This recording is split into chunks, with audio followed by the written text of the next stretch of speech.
A family earns six figures, works hard, pays every bill on time, and is still one bad month away from financial disaster. That's not a rare story. It's the quiet reality for millions of households that look completely stable from the outside. And here's the part almost nobody says out loud: their problem usually isn't income. They're missing something they were never taught to build. Today we get into the real reason so many families stay financially vulnerable, and why earning more by itself almost never fixes it. Let's start by killing the belief that runs underneath all of this. The idea that if I just made more money, my financial problems would disappear. It feels obviously true: more income, fewer worries. But the data tells a very different story. Roughly 60% of Americans earning over $100,000 a year still live paycheck to paycheck. Read that again.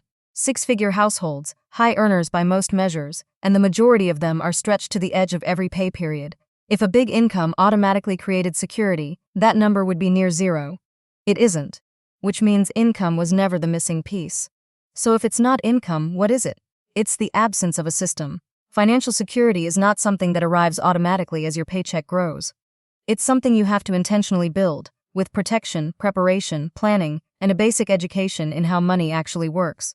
Most people spend 20, 30, 40 years learning how to earn money, and almost no time learning how to manage it, protect it, and grow it.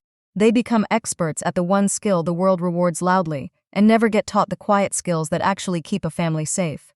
Here's what financial vulnerability really looks like, and why it hides so well. A household has jobs, they pay their bills, they might even take nice vacations and drive newer cars. From the outside, everything looks fine. But underneath, they have almost nothing saved for emergencies. They're carrying debt, they're badly underprepared for retirement, and they have little to no protection against the events that can wipe a family out. They're not stable, they're just stable looking. And the gap between looking secure and being secure is exactly where vulnerability lives. Let me put some hard numbers on how widespread this is, because it's easy to assume you're the only one. About 40% of Americans would struggle to cover a surprise $400 expense. Not a $4,000 expense, $400. A flat tire, a small medical bill, a broken appliance. For 4 in 10 households, that's enough to force a hard choice or a credit card. On top of that, 51% of Americans have little to no retirement savings, half the country approaching their later years with almost nothing set aside. And around 3 out of 5 households lack adequate life insurance, meaning if the primary earner were suddenly gone, the family would face grief and financial collapse at the same time.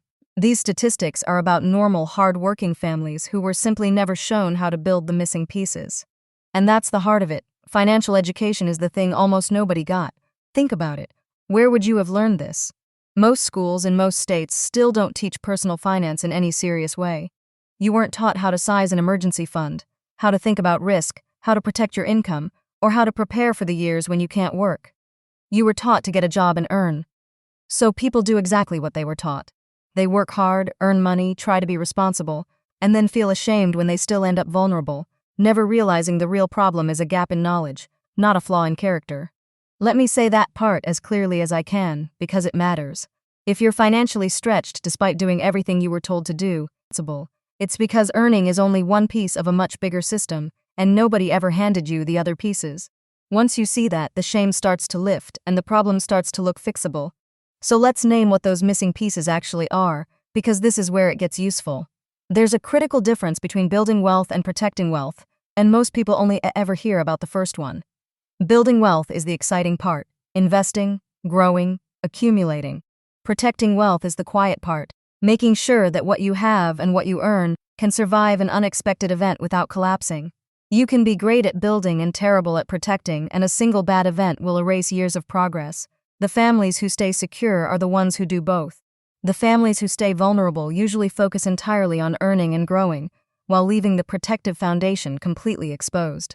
Here's how that exposure plays out in real life. A family is doing fine. Both incomes are solid. Then something unpredictable happens: a job loss, a health crisis, a major car or home repair, the loss of an earner. Because there's no emergency fund, the surprise goes straight onto credit cards at high interest. Because there's no income protection, a health event that stops one paycheck destabilizes everything. Because retirement was always next year's problem, the long-term hole keeps getting deeper while the short-term fires get put out with borrowed money. None of this happened because they were bad with money. It happened because the system had no shock absorbers. Vulnerability isn't usually one dramatic mistake.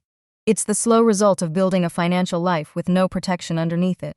And this is the quiet danger that makes it so easy to ignore. Financial vulnerability grows silently. There's no alarm that goes off when you're underprepared. Everything feels fine, right up until the day it doesn't. You can go years feeling perfectly comfortable, making good money, living a good life, while the gap between your lifestyle and your actual security widens in the background. Most families don't discover they were vulnerable until the unexpected event arrives and exposes it all at once. By then, the time to build the foundation has already passed. So let me reframe what financial security actually is, because the common definition is wrong. Most people think security means having a high income or a big number in an account. But real security is having a system that keeps working even when life doesn't go according to plan. It's the household that can absorb a $400 surprise without flinching. The family that could survive a job loss for several months without touching their long-term investments. The earner whose income is protected, whose family is protected, whose retirement is quietly being funded in the background.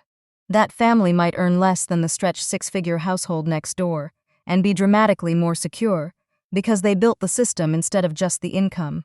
Here's the part I most want you to take away. Hard work alone does not eliminate financial risk. You can work full-time, raise a family, do everything right, and still be exposed, because effort and earning address only one side of the equation. The other side is preparation and protection, and it has to be built on purpose. Nobody drifts into financial security by simply earning more. The high earners living paycheck to paycheck are proof of that. The families who feel calm and stable, regardless of income, are the ones who deliberately built emergency savings, managed their debt, protected their income and their loved ones, and started preparing for the long term. Not because they were richer, but because they understood that a system, not a salary, is what actually keeps you safe. To make that real, picture two households on the same street. The first earns $150,000 a year. Beautiful house, new cars, great vacations, the kids in every activity. From the outside, they've made it. But there's no real emergency fund, the income isn't protected, the retirement accounts are nearly empty, and the lifestyle eats every dollar that comes in. They are, in truth, deeply fragile. One layoff, one diagnosis, one bad year from the whole thing unraveling. The second household earns $75,000, half as much. Smaller house, older cars, simpler vacations, but they have 6 months of expenses saved, their income is protected, their family is protected, and money quietly flows into retirement every month. On paper, the first family looks twice as successful. In reality, the second family is far more secure, because they built the system the first family skipped. If a hard year came for both, one would absorb it, and the other might not survive it. And the only difference wasn't income, it was the foundation. Notice what the first family's problem was not. It was not effort. They work incredibly hard. 2 demanding careers, long hours, real commitment. The trouble is that effort and earning address only one side of the equation, and they were never shown the other side. Nobody handed them a map for protection, preparation, and long-term planning, so they poured all their energy into the part they understood and left the rest exposed. That's not a character flaw. It's a curriculum that was never offered, and it's why financial education matters so much. Not because people don't care about their finances, but because they're navigating something genuinely complex, with half the instructions missing.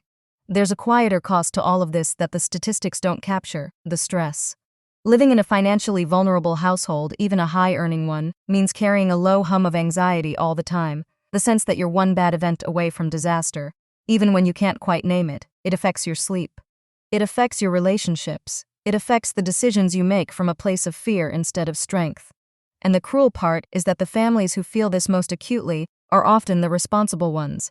The people genuinely trying to do right by their families, who can't understand why doing everything they were told still leaves them feeling unsafe. The answer, again, is that they were told to do half the job.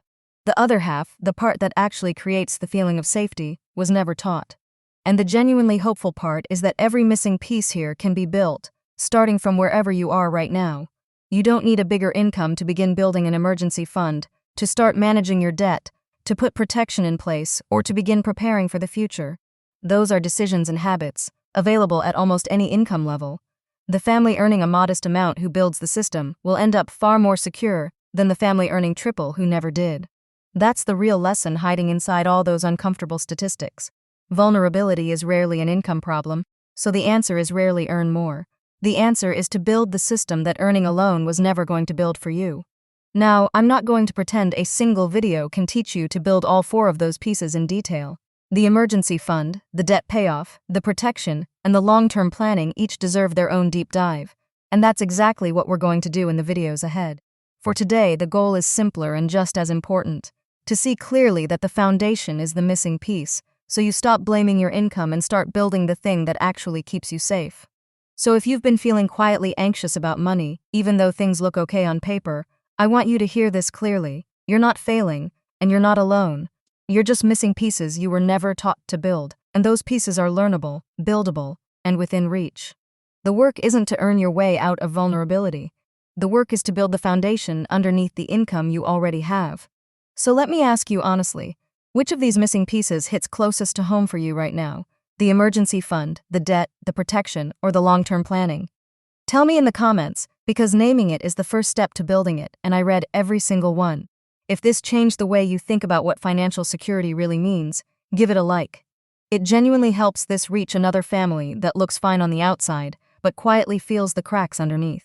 And subscribe, because in the next video we're breaking down the financial foundation most people skip. The exact order to build these 4 pieces so the whole thing finally holds. For now, pick just one piece and start it this week. You are closer to secure than you think.